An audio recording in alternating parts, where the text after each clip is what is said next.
Muy buenas tardes, bienvenidos a este corte informativo. Hoy es martes 7 de noviembre de 2023. Soy Citlali Pérez y en los próximos minutos le presentaré la información más reciente del Poder Judicial de la Federación. Antes de comenzar, le informo que esta transmisión se realiza de manera simultánea en lengua de señas mexicana con el apoyo de Nidia Díaz. Nidia, bienvenida. Ahora sí, está todo dispuesto, comenzamos.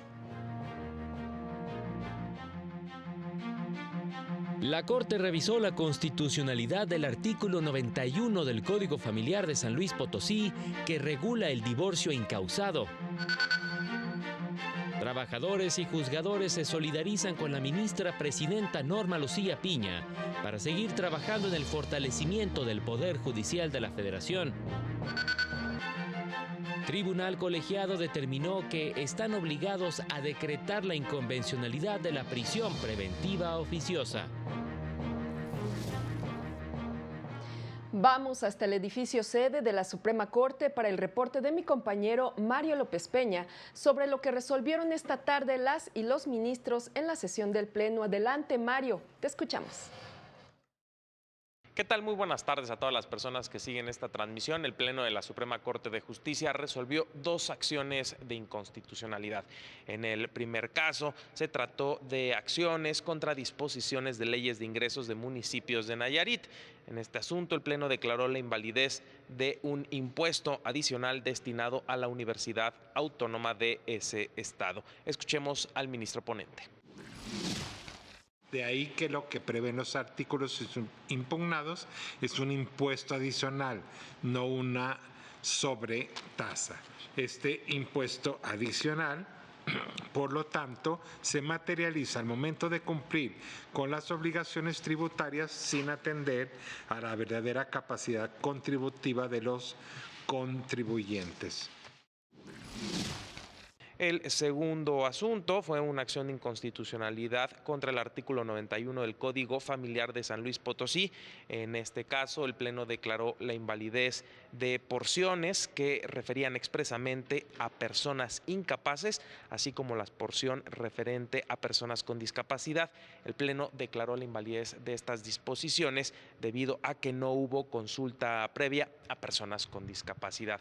El tercer asunto en esta sesión se trató de una acción de inconstitucionalidad contra la Ley de Salud Mental y Educación Emocional de Jalisco. Este asunto continuará en análisis debido a que ministras y ministros continuarán el estudio de un precedente y a propósito también de la reflexión de la consulta previa a personas con discapacidad. Esos fueron los asuntos que resolvió el Pleno de la Suprema Corte en la sesión de este martes.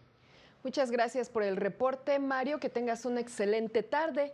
Y en más noticias, la Suprema Corte publicó la sentencia del Pleno en la acción de inconstitucionalidad 135/2021, en la que invalidó disposiciones del Código Civil de la capital del país que condicionaban la posibilidad de otorgar un testamento público abierto a través de medios electrónicos a que el notario pudiera oír o hablar con el testador.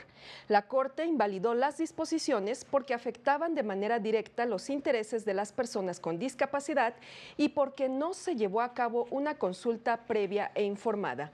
El Pleno estableció un plazo de 12 meses a partir de la notificación de la sentencia para que el Congreso de la Ciudad de México realice la consulta señalada y lleve a cabo los cambios al Código Civil, con el fin de incorporar normas incluyentes que permitan a las personas con discapacidad visual, auditiva y de lenguaje otorgar testamentos públicos abiertos a través de medios electrónicos.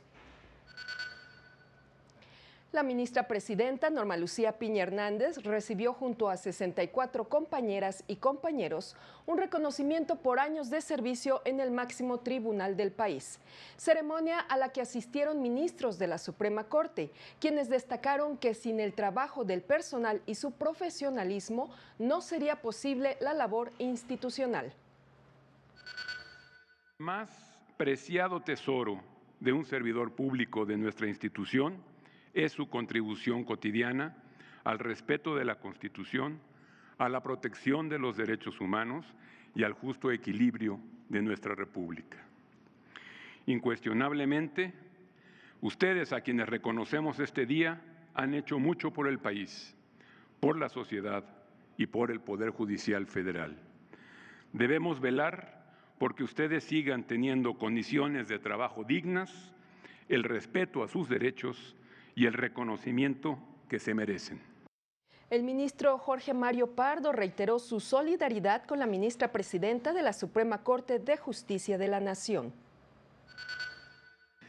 Y nuestra disposición para seguir luchando hombro con hombro por el fortalecimiento de nuestro Poder Judicial de la Federación. La ministra presidenta, Norma Lucía Piña Hernández, recibió reconocimiento por 35 años de servicio en el Poder Judicial de la Federación.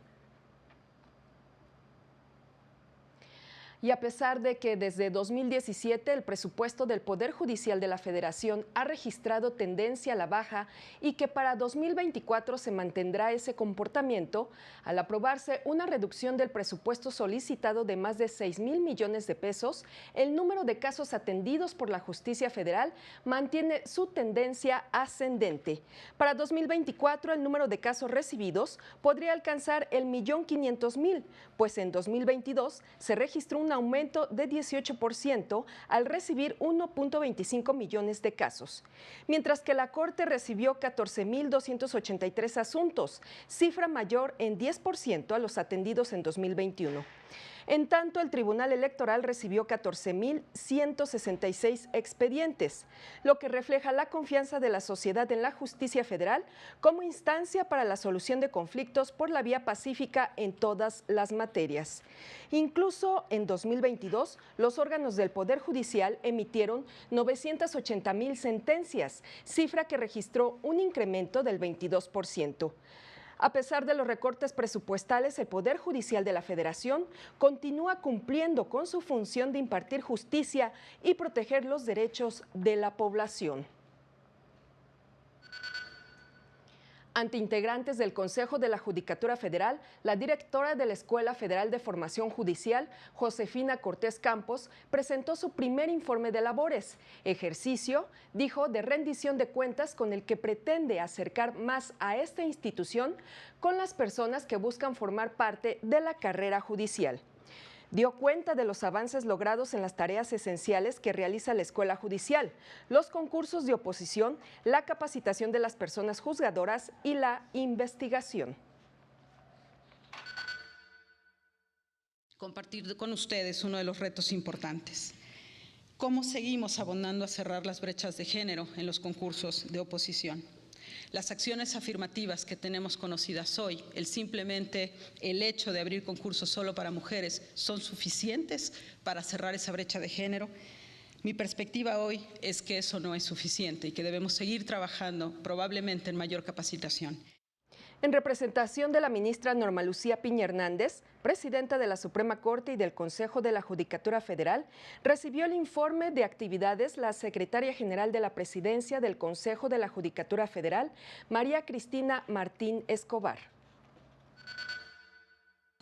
Como todos sabemos, la Escuela Judicial contribuye sustancialmente a la consolidación del Poder Judicial de la Federación, como un garante de los derechos de todas las personas.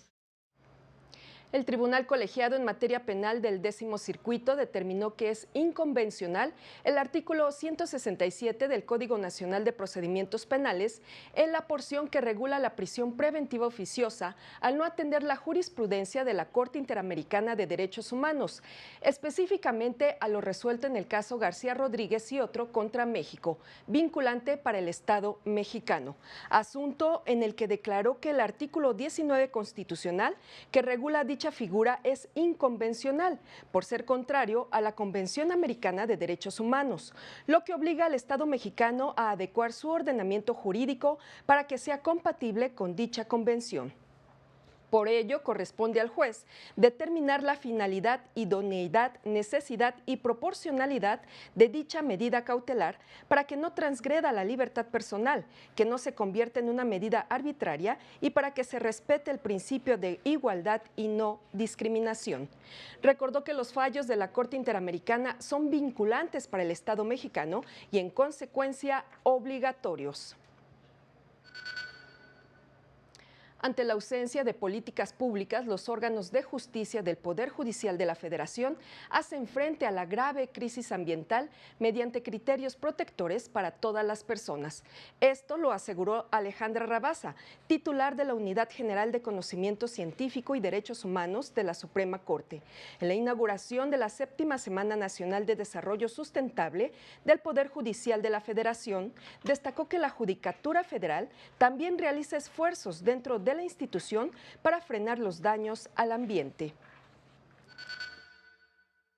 ¿Cuáles son esas acciones? Bueno, está el programa interinstitucional, que además está en un proceso de revisión y actualización, pero creo que son las que todos sabemos y que están en nuestro alcance.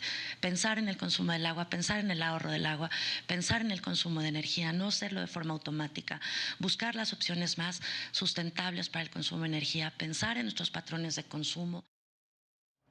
Es momento de una pausa, será muy breve, ya regresamos.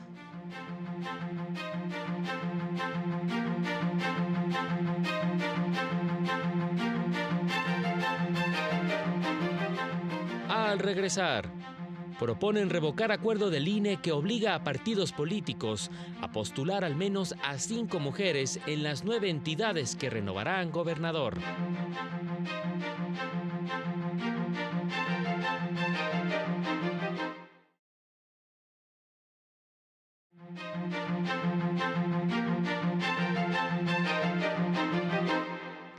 Dos de la tarde con 12 minutos. Gracias por continuar con nosotros. Le tenemos más información. La Unidad General de Conocimiento Científico y Derechos Humanos de la Suprema Corte explicó que juzgar con perspectiva de infancia y adolescencia implica reconocer a niñas, niños y adolescentes como sujetos de derechos. Ello requiere garantizar su participación efectiva y con base en sus capacidades, edad, grado de madurez y nivel de comprensión sin discriminación. Señala que todas las autoridades tienen la obligación de salvaguardar sus derechos, no solo para proteger su integridad y dignidad, sino también para garantizar su acceso a la justicia en los procesos y decisiones que los involucren. El Instituto Federal de la Defensoría Pública puso a disposición la cartilla de derechos de personas, comunidades y pueblos indígenas, una guía para conocer los derechos reconocidos en la Constitución Federal y en la Declaración de las Naciones Unidas sobre los pueblos indígenas, tales como la libre determinación y autonomía, el uso de su propio sistema normativo, la identidad cultural, la consulta libre e informada sobre los temas que les afectan, entre otros.